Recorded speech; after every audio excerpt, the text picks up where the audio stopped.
The unsurpassed, penetrating, and perfect truth is seldom met with, even in 100,000 myriad kalpas. Now we can see and hear it. We can remember and accept it. I vow to make the Buddha's truth one with myself. Homage to the Buddha, homage to the Dharma, homage to the Sangha.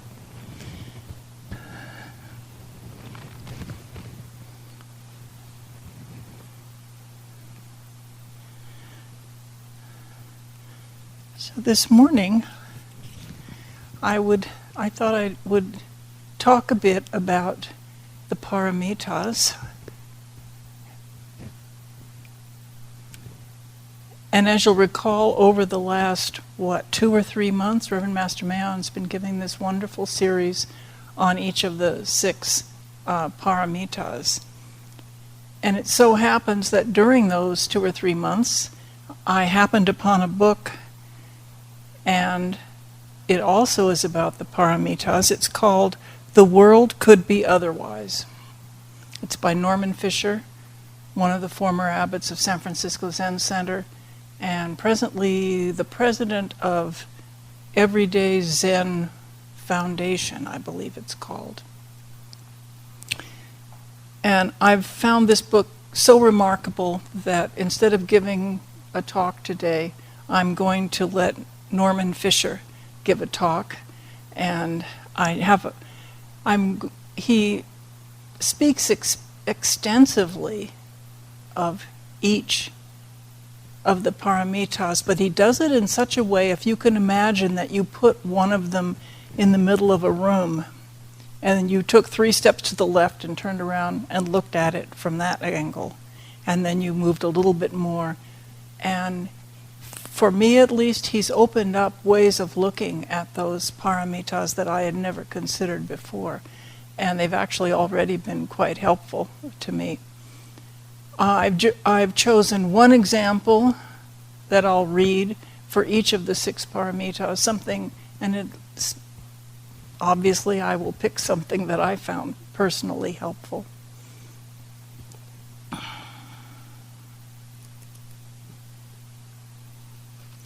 Now, the interesting thing about the title is that it has a subtitle. It's called Imagination and the Bodhisattva Path, which opens up a much wider view of everything. And what he says is, if I can find it, we need a wider, deeper, more altruistic vision of who we are, for we are bigger than we look, as big as our imaginations project us to be. We each have to take ourselves less seriously as the person we think we are, and more seriously as the Bodhisattva we also surely are. All the world's great religions teach this in one way or another. This is why they exist. So he's talking up right from the beginning of the book to let go of how we consider ourselves and let ourselves be led along to discover how we really are. He mentions along the way that the perfections are not possible, but we practice them anyway. It's impossible to reach the other shore, but when we practice the perfections, we're already there. With imagination, through our intention, our vows, our commitment to our practice, we bring the perfections to life. And the thing to remember is, he's talking about the bodhisattvas we surely are.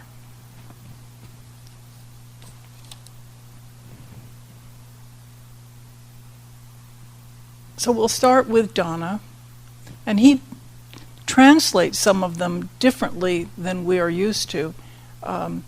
So Dana he translates as generosity, and he describes it as the opening of our hearts to ourselves, to others, and to the abundance of life. Now, we talk a lot about Dharma, about giving, sharing, taking care. But he has this lovely passage in here where he talks about the importance of taking care of oneself.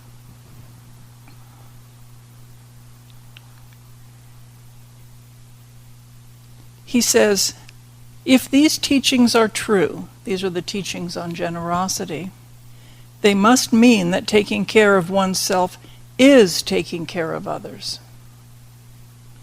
To sacrifice oneself in an effort to help others isn't the perfection of generosity. It's well-meaning neurosis based on the false premise that I am me and you are you. It misses the other side of that reality that we exchange one another, that I am us. If we can clean our kitchen counter on behalf of others, why can't we take care of ourselves for others? Eating well, getting exercise and sleep, knowing when enough is enough, or too much. These are necessary practices of the perfection of generosity. Maybe you feel guilty taking care of yourself when the world and all your friends are in such pain. But think about it. If you don't take care of your health, state of mind, and general well-being, what good will you be to others? When people give you gifts in an exhausted and semi-resentful manner, it doesn't make you feel joy. You just wish they'd take care of themselves, not you. The same is true for you. Practice the perfection of generosity with a spirit of abundance and happiness. Taking excellent and loving care of yourself is skillful means in the practice of perfection of generosity. I've already used this. For many of us, being generous to ourselves feels greedy, selfish, indulgent, and on and on and on. When we do cut ourselves a little slack and do something for ourselves, then we often engage in self-justification. I know I should have been doing whatever, but I didn't sleep last night. I worked really hard yesterday. It was a rough day. We are reluctant to admit to spending an afternoon relaxing, reading a book, or watching the trees. Relaxation is often considered a luxury, not a necessary part of life. But think of how much better the day goes when we're not dragging ourselves around. And that's generosity. So we'll move on to Srila, which he is calling the perfection of ethical conduct.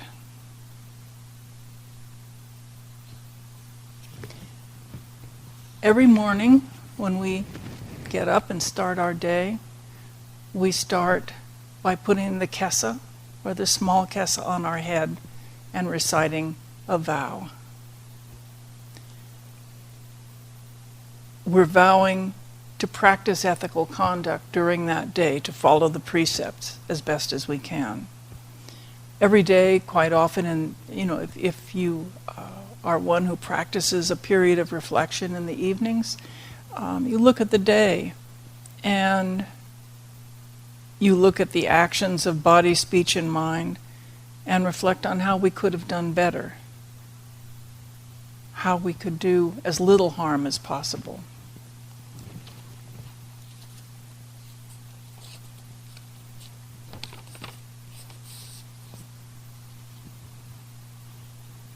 Sometimes we're disturbed or even appalled at something we realize we've done or said. And we can carry that memory around for days and sometimes years. And I know this from my own experience. When I was about 8 or 9 years old, I was visiting my cousins, and I was wanting to, brag, show them that I knew about things that they didn't know about yet. And I told a lie about what I had seen my best friend down the street and her 2 brothers doing.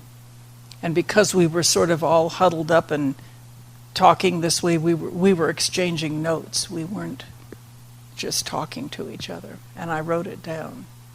I only found out when I was an adult that they gave it to their mother gave it to my grandmother, who raised me. My grandmother went to the parents of that child. The parents took the children to the priest. And I got here, I was 50-something years old when I got here. And after about a year or so, I realized that I had to do something about this because I was still dragging it around. So I went to my teacher, and it was so beautiful. He looked at me and he said, "You were a child. You're not a child now." And that's when I learned the power of not just of forgiveness, but of realizing that events occur in a time and a place with causes and so forth. When it's all over, you remember what happened, the causes, whatever justification you might have had, that's all gone. And so, I was behaving as though the mind of an 8-year-old child was the same as the mind of a 55-year-old woman. It was a real gift. So what do you do when you discover you've done something? You practice forgiveness. Forgiveness practice is basic. We don't need to have had something done to us or to have done harm to others. The hurt is always there. We have to forgive the world for being as it is, forgive others for being as they are, and ourselves for being as we are. And we need to be forgiven by ourselves, others, and by life. Forgiveness is a basic practice for bodhisattvas. It comes from the depth of their sorrow and from their loving understanding of the painful world we live in. Forgiveness clears the heart of resentment and blame. Resentment literally means to re-feel, to replay the hurt over and over again. This is unpleasant, so it's natural for us to want to find someone to blame. Because of him, because of her, because of them, this happened to me. It may be true, but blame clutters and chatters at the heart, making it nearly impossible to hear the clearer, gentler tones that inspire us to practice kindness. To practice forgiveness is to quiet things down so we can hear ourselves better. And so we'll move along now to patience. Patience is what we practice to transform difficult circumstances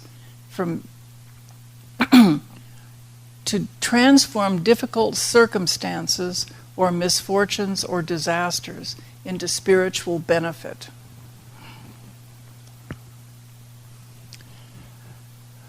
Words such as strength of character, vision, courage, dignity describe one who practices patience. We can learn how to turn toward difficult situations instead of turning away or even running away.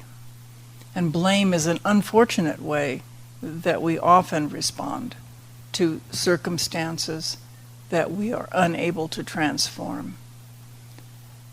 It's natural to look for a reason why things are going badly, why people are behaving badly, why I'm behaving badly. We seem to need to find someone where we can just kind of take the tag, "It's your fault," and either pin it on or pin it on.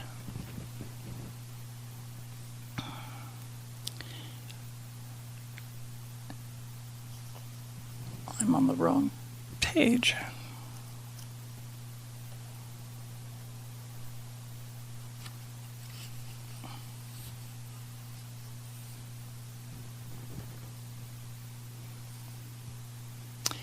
So he says, much of the time, maybe most of the time, blaming doesn't help.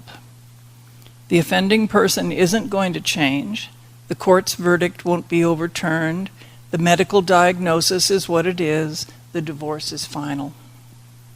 When in times like that you insist on blame, dismay, and obsession with the injustice of what just happened, you're adding injury to injury, making a bad situation worse, shooting a second arrow into the wound.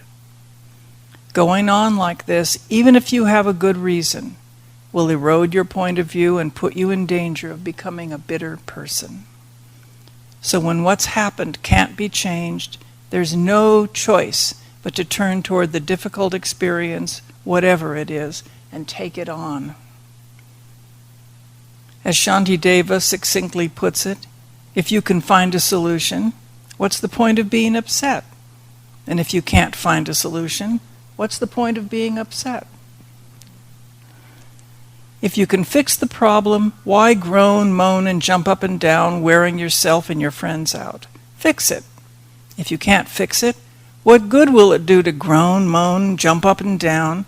Instead, why not recognize that the state of life you previously enjoyed has ended, and you are in a new state? Why not make something out of that state? This is the practice of patience, transforming difficult circumstances into spiritual benefit.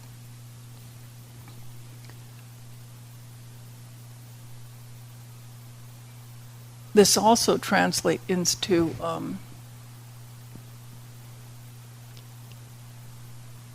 carrying things around for years and years and years. Grudges, holding grudges. Forgiveness is the remedy. Now we're coming to my very favorite. We usually refer to this paramita as vigor. Norman Fisher calls it the practice of joyful effort. And this is where, for me, the idea of imagination helping your way along really shines. He says, what does joyful effort look like? It looks like making vows, developing integrity, courage, hope. The secret is to focus on the spirit of our effort, not on the object or product of our actions. And so, joyful effort has to do with doing, not with getting things done.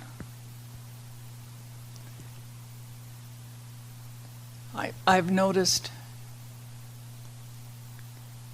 right about the time I was reading this chapter for the first time, there was I think we were having a rest day, and I thought, the bottom of my closet is a mess. I don't even know what's there, but everything is kind of falling over everything, and I thought, but I'm so tired. And then I thought, and I dug in there, and the minute I dug in, something else took over. I was having a great time, I found some brand new garden tools and an old cat bed and various other things we won't talk about. But it was not getting it done that was the joyful part. It was watching it happening. It's probably, one of the earliest times that I can remember, or, the first time that I actually was able to consider doing something that I didn't feel like doing at all and have a good time at it, as opposed to kind of dragging myself through, whatever it is. Now, here's where Norman Fisher again kind of pops a surprise. You know what the opposite of joyful effort is? It's laziness. But it's not the usual definition of laziness. If I can find this.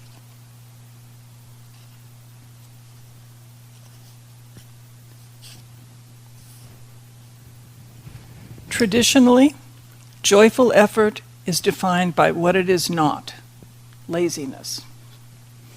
Laziness isn't just lethargy and sleepiness.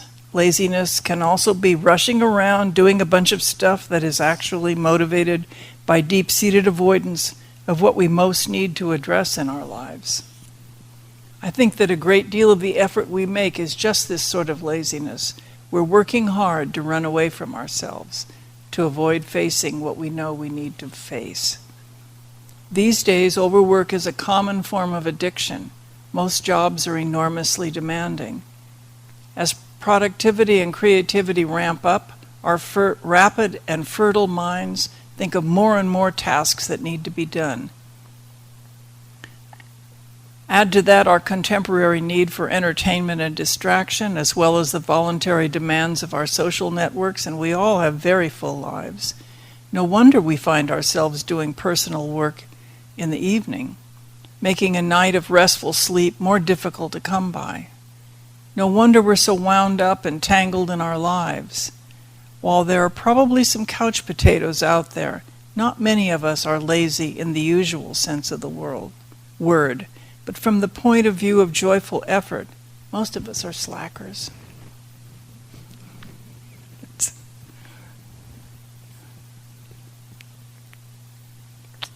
Okay, this brings us to meditation, which he describes as the practice of settling and focusing the mind. He calls it the basic background practice that makes all other practices possible and possible and unusual. Naturally, being a Zen Buddhist priest, he also relies very heavily and quotes extensively from Dogen. And not that I'm not going to read any of Dogen because it's the passages that we know, but you can see in some of the things that he writes, Dogen's flavor going through his words.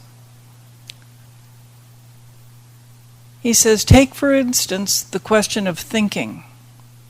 Most instruction for meditation tells you to let go of thinking. Most meditators think that if they're thinking in meditation, there's some fault. That meditation is the opposite of thinking, but this isn't so.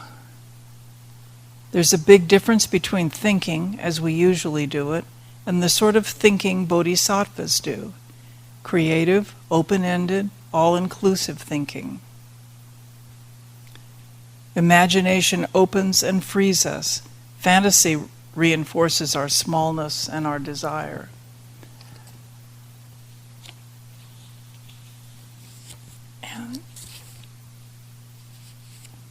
He says, just sit with feeling breath, body, and awareness. This, after all, is the concrete bottom line feeling of being alive. Breath, body, awareness. Everything else depends on this. So just sit with that. Be present with it, return to it, whatever else happens. Much like we teach meditation, but I find it kind of interesting that he says here, we think it's about the perfection of meditation. Perfection is a figment of our imagination. Now that sounds derogatory, right? But then he says, perfection is a figment of our imagination.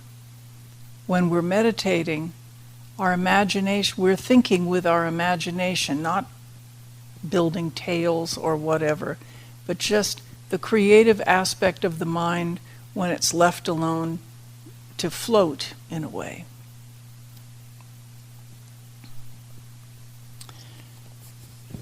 Now the last perfection is interesting because we think of it as wisdom, and of course we point out when we teach, and others always point out that wisdom is not something you get. Well, Norman Fisher gets around this difficulty because he uses the term understanding for wisdom. And the reason it's particularly understanding is he unpacks the etymology of the word understanding, and it means to stand with. That's the under. It isn't underneath. It's to stand with, and the rest of it has to do with compassion and kindness. So to stand, understanding is to stand with others with kindness and compassion.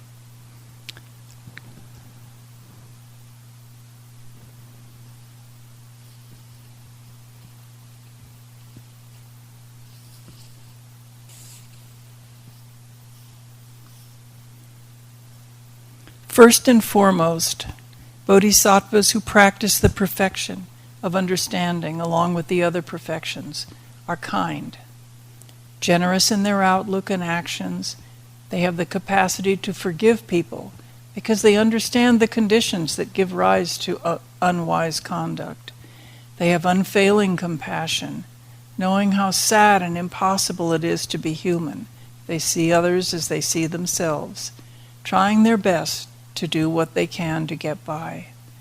Whenever suffering is present, they go toward it rather than turning away. They feel it deeply and do whatever is possible to make it better. If nothing can be done, they grieve with everyone. They practice Avalokiteshvara's listening practice, hearing the cries of the world, the ebb and flow of life, hearing deeply the words of the person in front of them who is speaking, and hearing beyond the words to what's behind them. They have the courage to face whatever needs to be faced without retreating into distraction or confusion, and they trust enough in life to remain hopeful in all conditions, no matter how terrible. Above all, bodhisattvas are humble. Bodhisattva humility isn't personal modesty. It comes from the perfection of understanding. This means the truth of what goes on, the truth of who one is unknown. It's not that it can be known and we just don't know it yet. It is beyond knowing. To respect this fact is to be humble. I fully realize that the portrait of the Bodhisattva I've just painted is hopelessly idealistically. Who could ever be such a person? Yet the fact that the imagination can conceive of such a person, and that most of us would affirm the goodness of such a portrait, however much we might be certain no such person could ever exist, shows us that the ideal is heartfelt and worth our very best efforts. Making the effort to practice the 6 perfections and to live in the world this way would help.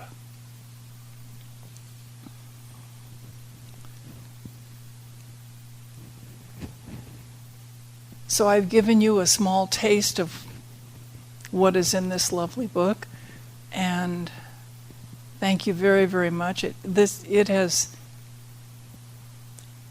helped me so much already. I've become a real fan of the Paramitas in ways that I never was before. So thank you very much. Homage to the Buddha. Homage to the Dharma, homage to the Sangha.